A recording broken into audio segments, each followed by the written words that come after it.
or take the praise for what it is, or understand that, okay, if I do this, it's gonna be more trouble than it's worth. That's right.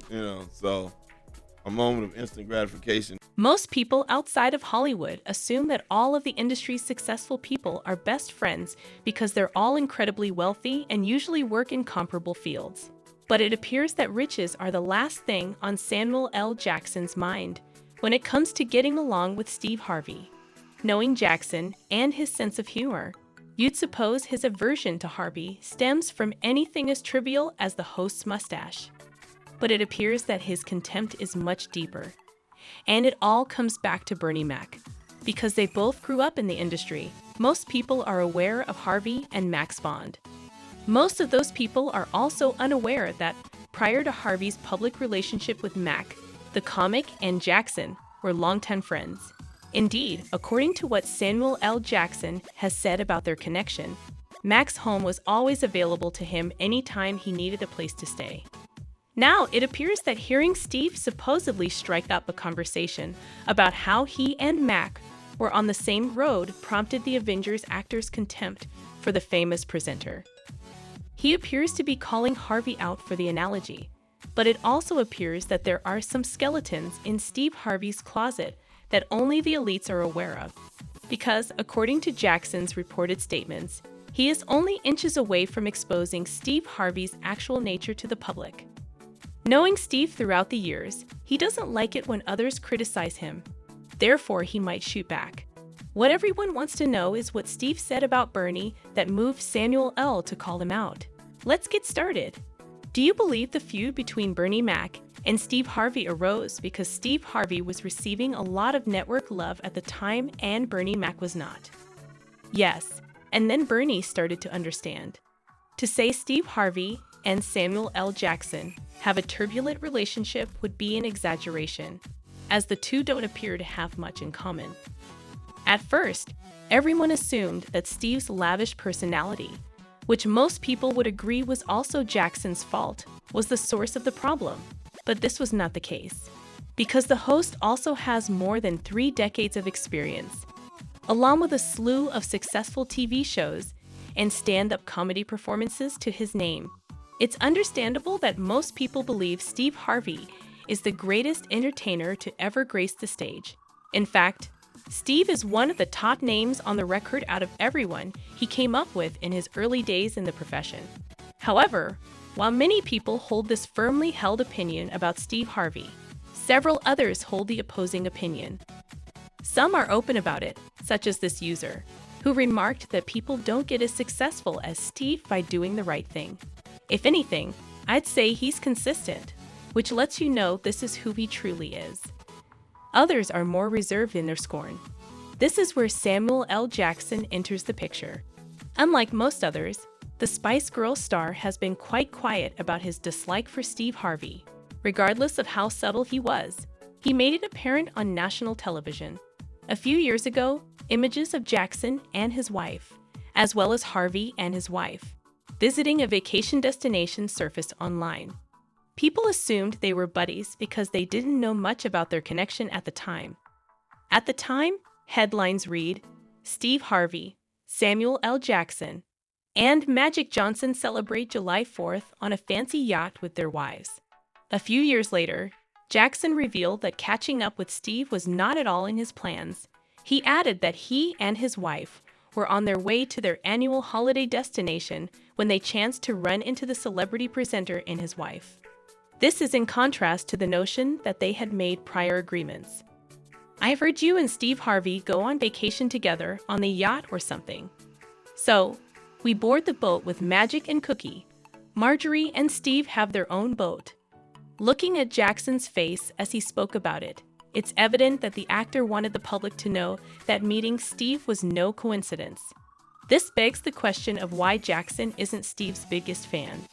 It turns out that it has a lot to do with Bernie Mac. And do you know who had an issue with Mac? Steve Harvey is a comedian. These days, Jackson's contempt for his industry partner appears to be linked to allegations of Steve comparing his life to the famed comics. And well, let's just say the Nick Fury actor wasn't having it. Mac has been known to take his drive for following the route of making others laugh primarily from his family and culture. In Steve's case, it appears that it was all about the money from the start. And when money wasn't involved, it was scandals, as there is almost a visible parallel line between how both their lives have gone, which explains why Jackson would have found this comparison difficult to stomach.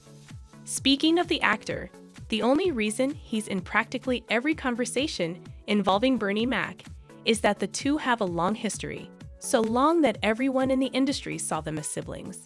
Amazing, and he pushed me and forced me to accomplish things I had no idea I was capable of. He also kept me from committing homicide on most days. As a result, he kept me out of jail. Mac and Jackson were more than simply co-workers. They were also close friends. They co-starred in the film Soul Men.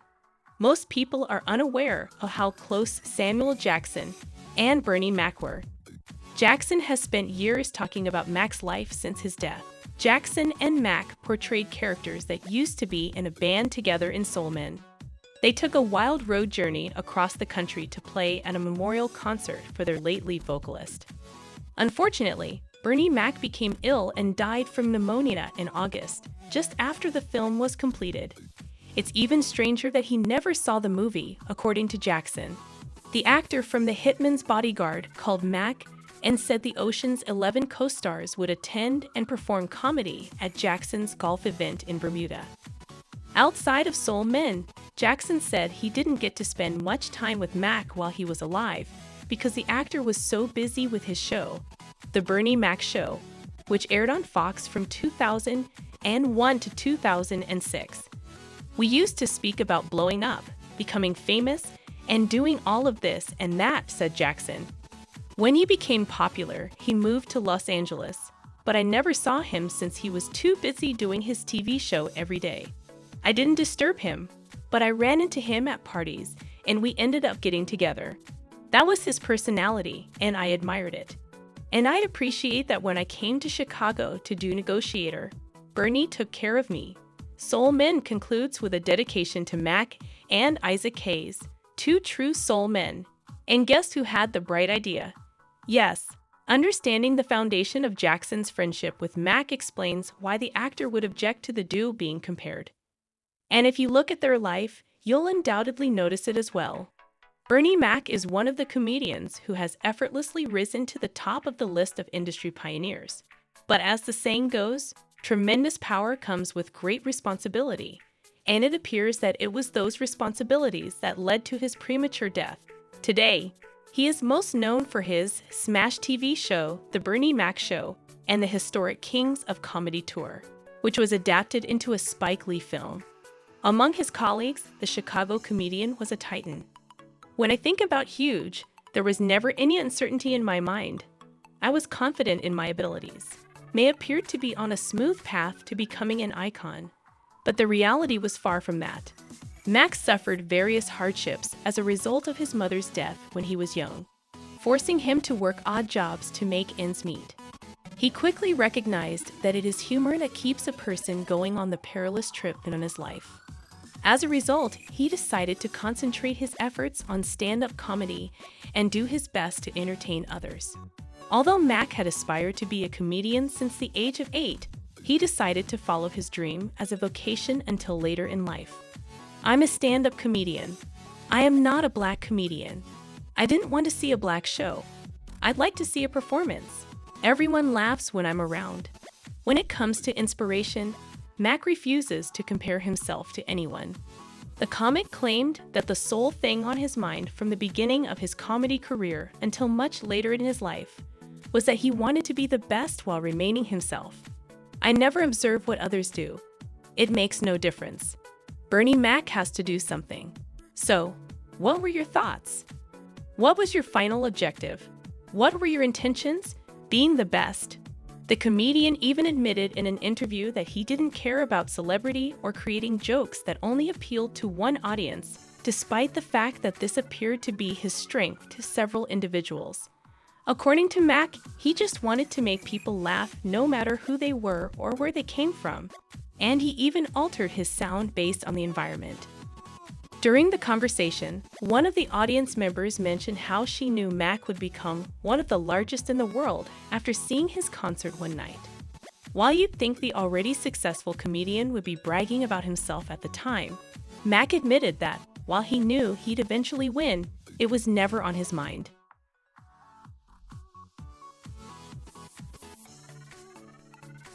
I recall seeing you at one of the clubs in Chicago when you were first starting out. And I informed my husband at the time that he was going to be huge. So she asked, "Did you think you were?" And you responded, "No, I knew you were."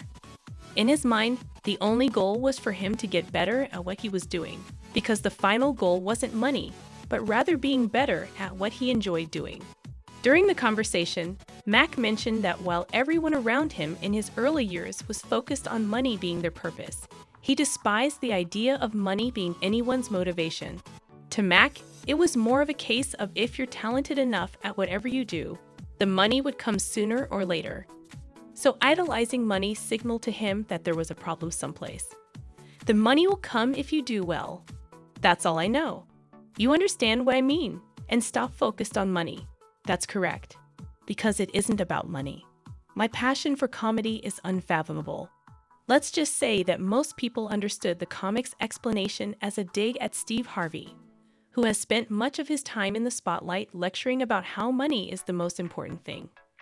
That's when I moved to New York and secured a syndicated radio contract. It only provided me a small sum of money. I wasn't making the things I'm making now. I make about $10 million a year from radio, and that enabled me to at least survive. Wait, did Steve just call $10 million a little sum of money? That is exactly what he did. This reveals a lot about how he views the concept of money. But even outside the money, Steve's life has been primarily blighted by controversy after controversy. What distinguishes Steve's style of life from Mac's is that Steve's entire life has been the polar opposite of his personal brand. That's true. Despite his public image as a family man, famous comedian, lovely actor, and TV host, Steve Harvey has been accused of various things, from being a below-average host, all the way to mistreating his former wife and children for years. At least that's what the streets were saying. I mean, if Steve Harvey is so loyal to his family, why has he gone through 3 different marriages? Doesn't that make you scratch your head a little bit? Well, these days, people are talking how the man appears to have a wandering eye, which is why his past marriage has become a big deal. Steve Harvey flew Wynton to Texas, and Mary saw all the bruises on her baby's back. Recently, an activist called Southeast Berry came forward to reveal some shocking, dark details about Steve Harvey. And it seems those words may have put a dent on Harvey's reputation badly. And now, it seems people are shocked by Steve's real face. But it turns out that might have only been the tip of the iceberg. See, while Steve Harvey is a well-known comedian, he has also enjoyed success in the entertainment industry as an actor, producer, and writer. The comic is a true master of all trades. Harvey's career, while it may look like it now, was not always smooth sailing, as he had to put in a lot of hard work to get to the position that he is in today. However, Steve's life also hasn't always been the learning curve he's described it as. That's right. While the celebrity host, who doubles as a life and relationship coach, has repeatedly described the ups and downs of his life as learning experiences for him, it seems that might have not exactly been the case. See, even though Steve has been married twice before his current wife, it seems his previous marriage might have been a little more complicated than you'd expect. Per news reports, Steve's second marriage was to Mary Shackelford, with whom he had a son named Wynton. Despite the fact that they had a son together, it seems their relationship was troubled from the beginning, as in 2005, the pair went through a contentious divorce.